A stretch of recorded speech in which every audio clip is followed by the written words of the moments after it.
Selamat siang Miss dan teman-teman sekalian. Siang. Perkenalkan, kami dari kelompok 1 akan menjelaskan tentang struktur keruangan desa yang kami buat. Sebelum kami memulai presentasi untuk menjelaskan keruangan desa kami ini, izinkan kami untuk memperkenalkan diri. Saya Rizky Girsang, saya Fredo. Saya Cynthia. Saya Benedita. Nah, pertama-tama kami akan menjelaskan tentang pengertian keruangan desa yang kami buat ini. Akan dijelaskan oleh saudara Alfredo. Dari keruangan desa ini yaitu bentuk desa memanjang di pesisir. Nah, bentuk desa yang memanjang di pesisir ini bentuknya memanjang, terlihat pada desa-desa nelayan di wilayah pesisir. Deretan rumah searah dengan garis pantai hingga bertemu dengan desa lain.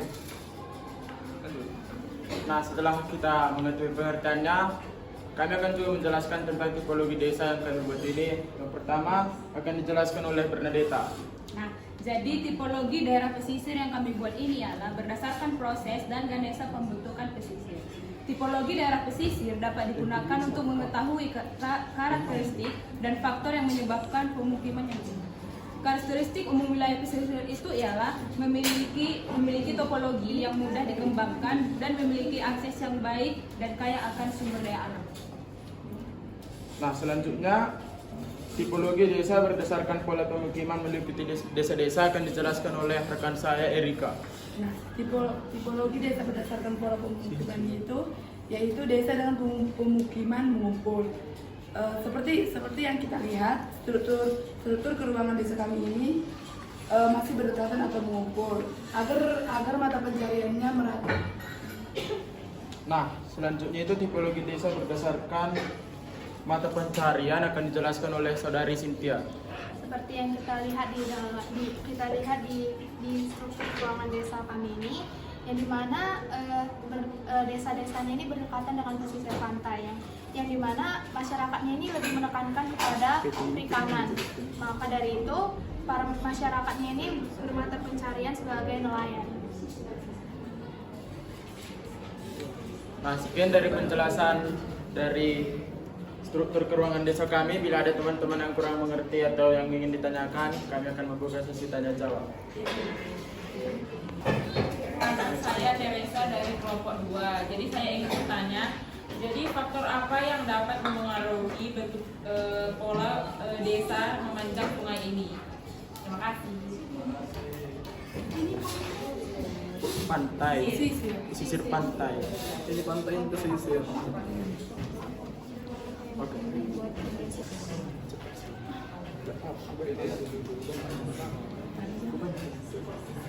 Dengarkan ya.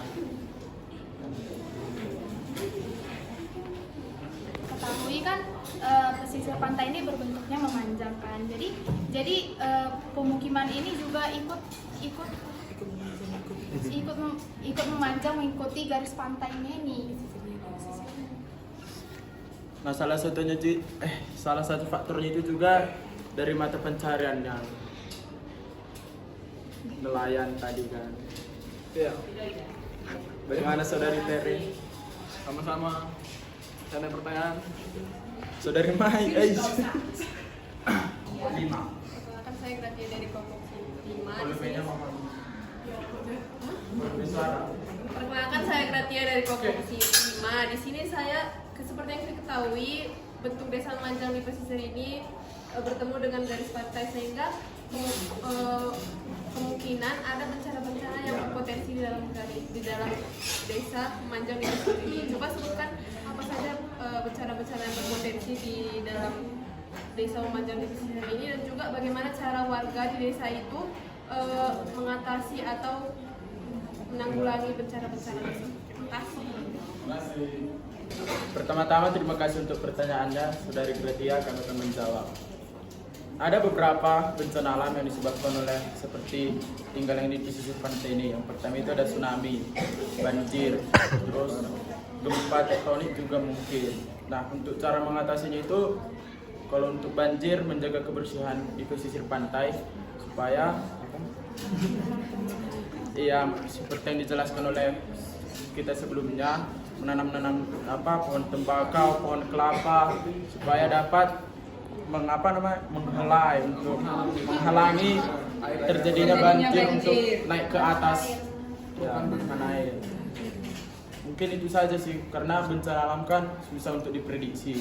Jadi untuk bersiap-siap juga agak Siapkan diri lah. ya, persiapkan diri lah untuk seperti yang kami sebutkan tadi. Kita mulai dari menanam pohon kelapa, tembakau, menjaga kebersihan, itulah.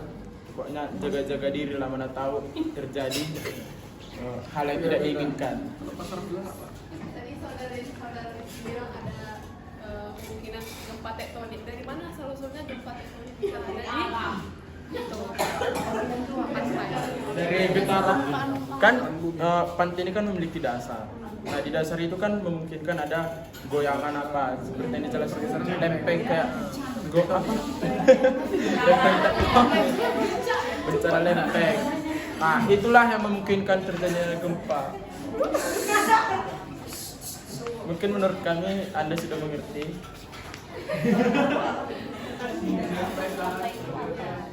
Sebelumnya saya ingin bertanya lagi, emang apa yang ada di dasar pantai itu sehingga bisa terjadi gempa tektonik? Kan di dalam jelaskan dulu. Alfredo akan menjelaskan. Dari di dasar pantai itu namanya lempeng bumi dan bumi.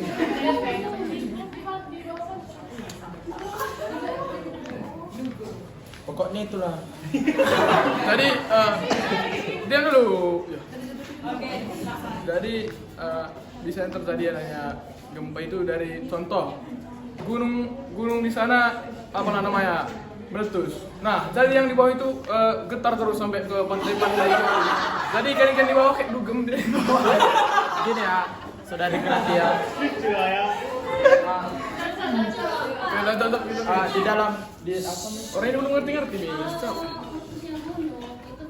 Apa pengertian gempa tektonik ini? Gempa tektonik ini merupakan gempa yang terjadi di berdasar pantai di dalamnya. Kenapa hal itu bisa terjadi? Karena adanya penggesekan yang ada di bawah laut, di bawah pantai. Pergesekan di bawah laut. Iya, lempeng. Pergesekan. Lempeng. Sebelum Marta tadi, saudari Enji sudah menunjukkan tangan. Mungkin kami akan lebih menduluankan Enji. Baik, saudari Enji. Oke, terima kasih. Saya Angelika mewakili kelompok 4. Saya ingin bertanya, yang pertama itu kan tadi saudari Cynthia bilang itu di daerah pesisir pantai. Nah, saya ingin bertanya, apakah sering terjadi pasang surut di wilayah tersebut? Yang kedua, apa saja keunggulan dari pola-pola yang kalian jelaskan, dari mulai pola topologi, pola-pola yang lain, apa keunggulannya? Terima kasih. Terima kasih atas pertanyaannya saudari Enji. Pertanyaannya akan dijawab oleh saudari Cynthia.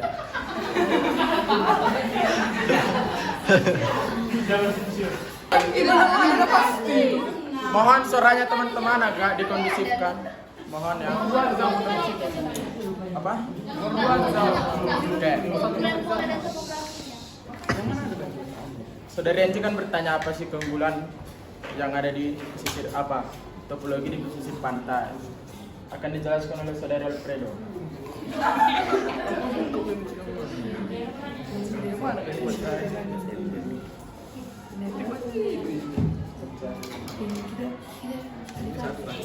Baru yang ini. Pak lah WA. Ya, nggak jadi. Yang pasang surut itu udah kanji.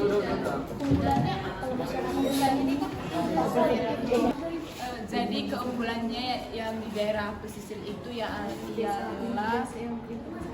desa dengan yaitu yang di bagian desa dengan pemukiman menghubung, yang dimana penduduk desa ini kompak dalam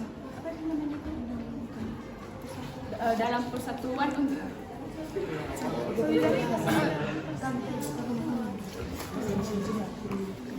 Nah, yang pertama itu dapat kita lihat pada halaman 92 yang dijelaskan bahwasanya kan struktur desa kami ini desa mengumpul. Nah, ada sisi positif dari desa mengumpul ini. Yang pertama itu rasa solidaritas dari penduduk-penduduk desa. Itu salah satu keunggulannya karena pemukimannya desa itu mengumpul. Yang kedua dari mata pencaharian. Dapat kita lihat pada 93 bahwasanya desa kami jelaskan ini adalah desa mata pencaharian yang utamanya itu adalah nelayan.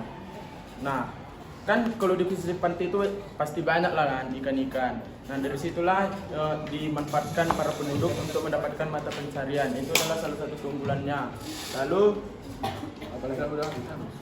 mungkin itu saja yang kami ketahui. Mungkin kalau ada yang Anda tahu.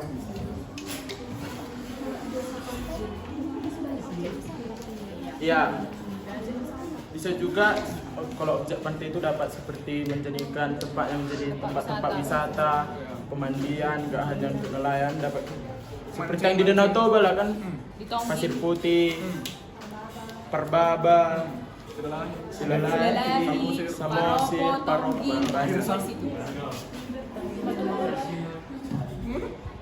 Bagaimana saudari Enci? Oke, terima kasih atas pertanyaan Enci. Selanjutnya pertanyaan dari saudari Marta kami persilahkan. PIB terakhir. Baik, terima kasih saya ucapkan kepada kelompok. Saya Marta dari kelompok 6. Sini saya bertanya, sesuai dengan struktur yang gambar yang saudara-saudari yang kerjakan bahwa di situ adalah salah satu ada terdirinya PT. Nah, saya mau bertanya. Industri ya. Itu PT itu termasuk dalam bidang industri apa, dan apakah PT itu industri itu menjadi salah satu faktor pendukung dari mata pencarian desa tersebut? Udah sama Terima kasih. Baik, jadi ini terhadap tentang PT pembudidayaan perikanan yang ada di laut. Jadi hasil yang diambil nelayan dalam laut yang begitu indah ini kan pantai dan laut beda. Nah, jadi akan dikon apa? semua orang jadi ngomong. Iya, benar. Ini pendengar, ini laut. Nah, dari yang nelayan dapatkan itu akan dikonsumsi ataupun diproduksi di dalam PT ini. Nah, PT Gaul. Kami buat namanya PT Gaul. Kenapa PT Gaul? Karena ada teman kami bermarga Lumban Gaul. Jadi dia yang punya. Ya. Ceritanya gitu lah ya. Dia yang paling dari Dia paling effort untuk beli barang-barang makanya kan. Bagaimana saudari siapa tadi? Marta. Itulah industrinya, industri perikanan. Kenapa perikanan? Karena hasilnya dola dari nelayan-nelayan yang ada di penduduk desa ini. Terus itu kan terus ada juga untuk memproduksi garam. Kan kita tahu bahwa laut itu kan asin, jadi menghasilkan garam. Itu ya. Itu untuk menambah penghasilan dari nelayan. Mungkin pertanyaannya sudah jelas kami jawab. Apakah ada lagi yang mau bertanya teman-teman? Mungkin sepertinya tidak ada. Itu Sepertinya sudah habis. Oke. Sudah kami empatnya. sudah 4 nih. Belum. Udah. Mungkin ada yang gentleman mau menanya saudara kami ini. Ada gila-gila aja udah. Oke, sekian dari presentasi kelompok 1. Apabila ada kesalahan kata maupun sifat kami mohon dimaafkan. Ya. Baik, sekian dan terima kasih. Kalau ada yang menonton layar suara yang kurang enak, mohon maaf. Salam Imam Gede. Salam. Salam Imam Gede.